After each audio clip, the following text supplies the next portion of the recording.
Sam Tater, along with Ermengarde, his wife, really founded the university back in the college then, Connecticut College of Commerce, and they changed the name to the Junior College of Commerce. And then Sam changed it to Quinnipiac College in the 1950s after he merged with Larson College, which was another local college. So I often think, when you think of the 8 presidents, the first one, the founder, Sam Tater, was really the most important influence in terms of starting the school in the first place.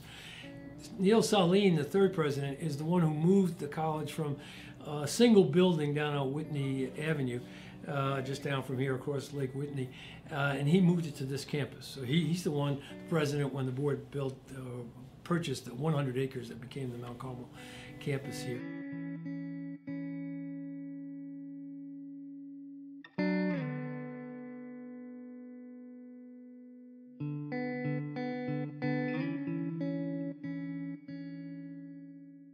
So it was a much smaller place. Back when I arrived in 1987, we had 1,902 students, all undergraduate. Now we have over 10,000 students with 7,000 full-time undergraduates and 3,000 graduate students. We had 3 schools back then. We had a School of Liberal Arts, School of Health Sciences, and School of Business. Now we have 9 schools and colleges. So we expanded the academic area quite a bit. We had one campus, this Mount Carmel campus. It was about 100 acres.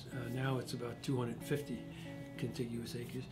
Of course, we bought another campus, York Hill campus, 12 so years ago, and that's got 250 acres. And we added our campus in North Haven about 8 or 10 years ago. It's another 100 acres. So we have over 750 acres now of campus, so it's quite a bit larger.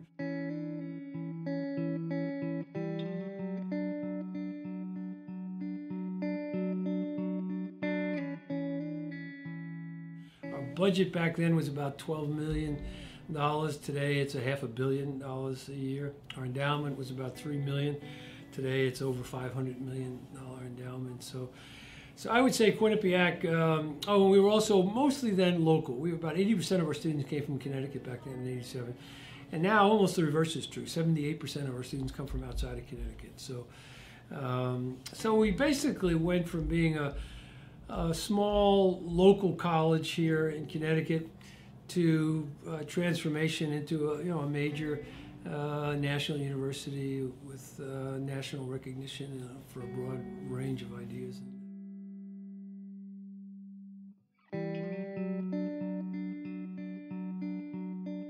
I think the plan was to make Quinnipiac a larger, more prestigious, nationally known university. Athletics is a big part of that in terms of growing the brand and getting the institution known out there in the community. So we made a decision to move our Division II programs. So we had athletics or Division II, to move them to Division I. And when you move to Division I, you get a much higher level of visibility, play better in universities and better academic universities.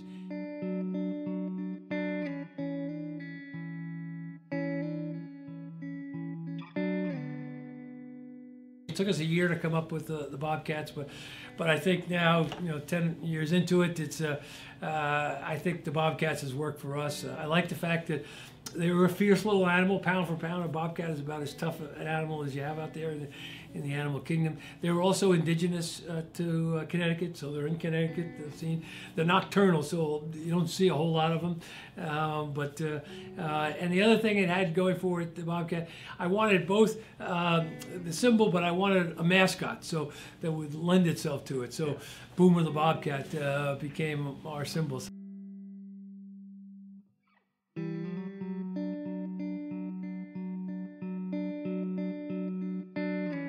Nothing like sports. I mean, young people like sports, obviously, so it's part of what you're selling to students when they come here in the student body.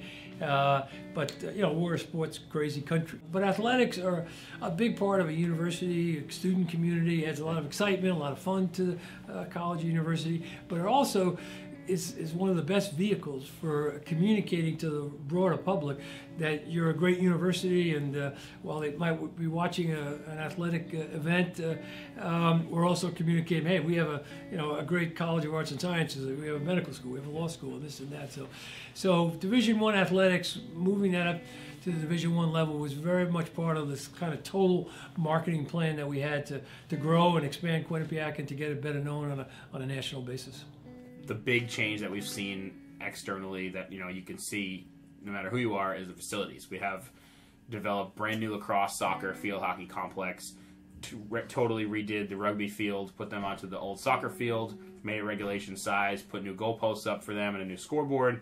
Burt Con was completely rolled over to a brand new floor for volleyball. And then we've also obviously laid down a brand new court here at the TD Bank Sports Center for basketball with our new logos and our new branding. It adds a level of excitement and quality, and not surprisingly, our men's and our women's hockey programs have done extremely well. We've been to the Frozen Four National Championship twice in the last 5 or 6 years in men's hockey. Our women's basketball program just got to the Sweet 16.